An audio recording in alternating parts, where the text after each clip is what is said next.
Well, you know, I think we all know that fall is for mums, but we're at a different kind of a mum grower. We're at King's Mums with Ray, and Ray, you really have so many different kinds. It really boggles the mind. It is a little bit overwhelming. It's even overwhelming for us. As far as the National Chrysanthemum Society is concerned, there are 13 different classifications of the mums. Everything from the football type some of us remember what football means. I remember those. To the daisy type, the anemone, spiders, spoons. There's really so many. And the ones we see at the garden centers, the really common ones, what are those considered? Well, we call them decorative. Florists call them cushion. Okay. Just because they look like a little cushion. Oh, okay. That's nice to know. So, Ray, for us to understand about these, it's best to plant them in the spring. Right. That's when they're in their vegetative mode, and so they're most intent on making roots and growing and developing and establishing themselves. If they're planted in the fall when they're in bloom, they're already in the blooming mode, which is different than vegetative, and so the tendency of them living over is not as great. Ah, okay. So kind of let us follow through. Then what happens in May? Do we start fertilizing, pinching? What's going on then? Right. They should be pinched right when they're planted so that they start branching right away.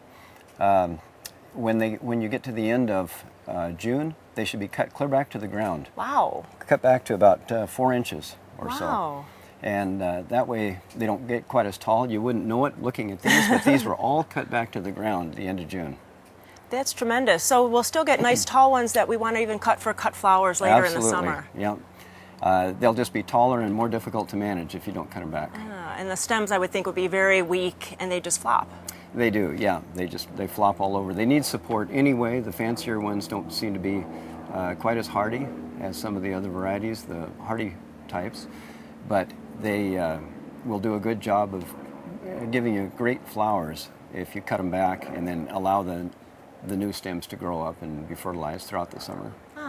And then how do you get the really big ones? I mean, I love those old-fashioned football mums or the beautiful spider mums, and so how do you get those huge ones? Well, not all of the varieties lend themselves to being disc budded.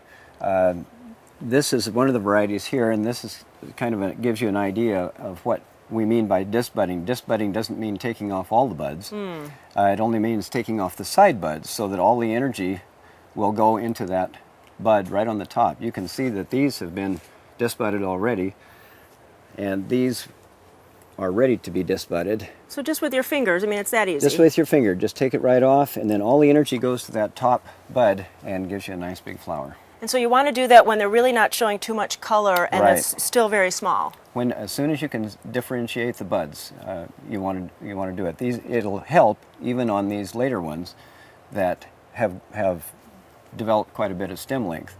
But it's best if you can do it on the very young ones.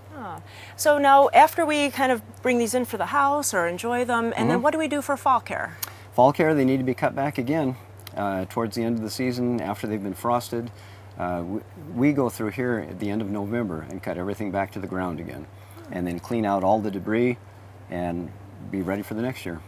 So it's really a lot easier. I mean, they look so fantastic and so difficult, but really they're so easy. They're really easy to take care of. They're just a few guidelines that you need to follow.